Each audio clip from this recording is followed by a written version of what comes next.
The Marriage and Divorce Bill has been in the works since it was first introduced to Parliament in 1967. In 2009, the proposed law was reintroduced in the House as the Domestic Relations Bill. It was shelved again and returned modified as the Marriage and Divorce Bill. Debate began again on the bill 2 weeks ago in the 9th Parliament, with MPs virtually disagreeing on every clause, ranging from cohabitation as a form of marriage, contract marriage, bride price to sharing of marital property in case of divorce or separation. A number of lawmakers contest the relevance of clauses 130 to 133 that grant equal beneficial interest to cohabiting couples, just like those guaranteed to the married. They argue that these clauses conflict with the supreme law, the Constitution, the religious understanding of marriage, as well as African tradition. Women parliamentarians under the association UOPA are the major proponents of the bill opposed to such sentiments. But now, they seem to be ready for a middle ground.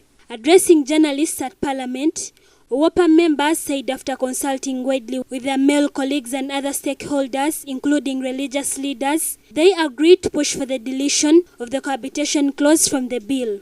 They also insist that the proposed law is not focusing on women acquiring wealth as portrayed. To cohabit. Yes, all women want to be wedded, but it is the men who are dodgy. Yes. They also need to be protected from the human rights point of view, because looking one at the children, we could not, maybe the couple is fine.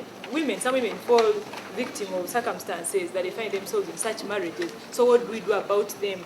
As parliamentarians build consensus of the bill, Clause 22 that provides for contract marriages remains contentious. Some MPs argue that the clause makes marriage look like a commercial contractual arrangement, yet it is about life and death. But MPs are split on the clause, providing for property sharing on the dissolution of a relationship. That the bill is for women, it's not. When you read the content, it is well balanced. It's for both men and women. Because when you are separating, it's a man separating with a woman. All of us in this parliament, we have our investments, and most of us own investment separately.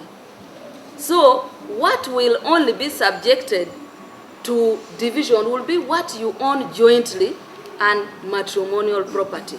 According to Clause 128 in polygamous marriages, matrimonial property acquired by the husband and the first wife before the husband married the second wife shall be owned by two parties. Meanwhile, 27 MPs will receive accolades during the National Women's Day celebrations in Nakasongola district.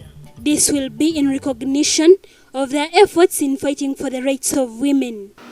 And I'm deeply honored to be put among people like the Honorable Rhoda Kalemans.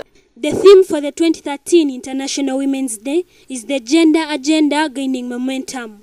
Bahat Remy, Namayo Moses, NBS Television, Parliament.